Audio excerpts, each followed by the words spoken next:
Hi hello ನಮಸ್ಕಾರ, welcome back to my channel.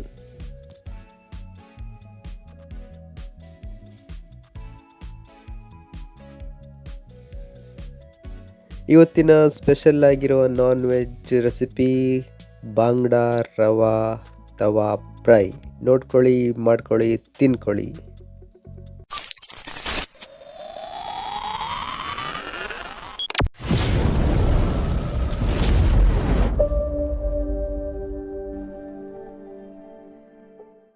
ಬನ್ನಿ ಮಾಡುವಂಥ ವಿಧಾನ ನೋಡ್ಕೊಂಡು ಬರೋಣ. ನಾನೊಂದು 7 ಮೀಡಿಯಮ್ ಗಾತ್ರದ ಬಾಂಗ್ಡಾವನ್ನು ತೊಗೊಂಡಿದ್ದೀನಿ. ಸೊ ಬನ್ನಿ ಇದನ್ನು ಟಕ್ ಅಂತ ಹೋಗ್ಬಿಟ್ಟು ಕ್ಲೀನ್ ಮಾಡ್ಕೊಂಡು ಬರೋಣ. ಸೊ ನೋಡ್ತಾ ಇರ್ಬೋದು, ನಾನು ಕ್ಲೀನ್ ಮಾಡಿ ಇಟ್ಕೊಂಡಿದ್ದೀನಿ. ಈ ಥರ ಸೈಜಲ್ಲಿ ಕಟ್ ಮಾಡಿಬಿಟ್ಟು, ಸೊ ಅದಕ್ಕೆ ಸ್ವಲ್ಪ ಸಾಲ್ಟನ್ನು ಹಾಕಿ ಮ್ಯಾರಿನೇಟ್ ಮಾಡಿ ಇಟ್ಕೊಂಡಿರ್ತೀನಿ. ಸೊ ನಾನು ಮಸಾಲೆಗೆ ಬ್ಯಾಡಗಿ ಮೆಣಸನ್ನು ತೊಗೊಂಡಿದ್ದೀನಿ. ಒಂದು 6ರಿಂದ 7 ಬ್ಯಾಡಗಿ ಮೆಣಸನ್ನು ತೊಗೊಂಡಿದ್ದೀನಿ. ಹಾಗೆ ಬೆಳ್ಳುಳ್ಳಿ ಹೆಸಳು, ಹಾಗೆ ಹುಣಸೆ ಹಣ್ಣಿನ ರಸ, ಹಾಗೆ ಟರ್ಮರಿಕ್ ಪೌಡರ್ನ ಹಾಕ್ಬಿಟ್ಟು ಚೆನ್ನಾಗಿ ಫೈನಾಗಿ ರುಬ್ಕೋಬೇಕು. ಸೊ ನೋಡ್ತಾ ಇರ್ಬೋದು, ಈ ಥರ ಚೆನ್ನಾಗಿ ಫೈನಾಗಿ ರುಬ್ಕೊಂಡು ನಾನು ಕಟ್ ಮಾಡ್ಕೊಂಡಿರುವಂಥ ಫಿಶ್ಶಿಗೆ ಹಾಕ್ಬಿಟ್ಟು ಈ ಥರ ಮ್ಯಾರಿನೇಟ್ ಮಾಡಿ ಇಟ್ಕೊಂಡಿದ್ದೀನಿ. ಸೊ ತುಂಬ ಚೆನ್ನಾಗಿ ಈ ಥರ ಮ್ಯಾರಿನೇಟ್ ಮಾಡಿ ಒಂದು ಹಾಫ್ ಆನ್ ಅವರ್ ಇಡಿ, ತುಂಬ ಚೆನ್ನಾಗಿರುತ್ತೆ. ಹಾಗೆ ಒಂದು ಪ್ಲೇಟಲ್ಲಿ ರವಾನು ತೊಗೊಂಡ್ಬಿಟ್ಟು ನಾನೇನು ಮ್ಯಾರಿನೇಟ್ ಮಾಡಿ ರೆಡಿ ಮಾಡ್ಕೊಂಡಿದ್ನಲ್ಲ ಫಿಶನ್ನು, ಅದನ್ನು ಚೆನ್ನಾಗಿ ರವಾದಲ್ಲಿ ಈ ಥರ ಕರೆಕ್ಟಾಗಿ ನಾನು ರವಾನ ತಾಗಿಸ್ಬಿಟ್ಟು, ಸೊ ಬಿಸಿಯಾಗಿರುವಂಥ ಬಾಣಲಿ ಅಥವಾ ಕಾವಲಿ ಮೇಲೆ ನಾನು ಈ ಫಿಶನ್ನು ಹಾಕ್ತಾಯಿದ್ದೀನಿ. ಸೊ ನೋಡ್ತಾ ಇರ್ಬೋದು, ಸೊ ಎಲ್ಲವೂ ಕೂಡ ಇದೇ ಥರ ಹಾಕ್ತಾಯಿದ್ದೀನಿ.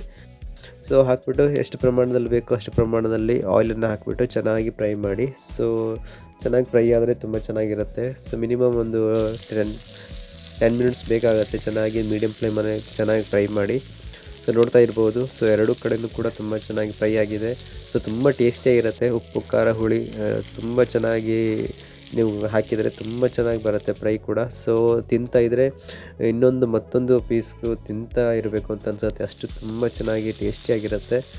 ಸೊ ಆಲ್ಮೋಸ್ಟ್ ಆಗಿ ನಮ್ಮ ಫ್ರೈ ರೆಡಿಯಾಗಿದೆ. ಸೊ ನೋಡ್ತಾ ಇರ್ಬೋದು, ರೆಡಿ ಟು ಈಟ್, ಆಲ್ಮೋಸ್ಟ್ ಆಗಿ ರೆಡಿ ಇದೆ.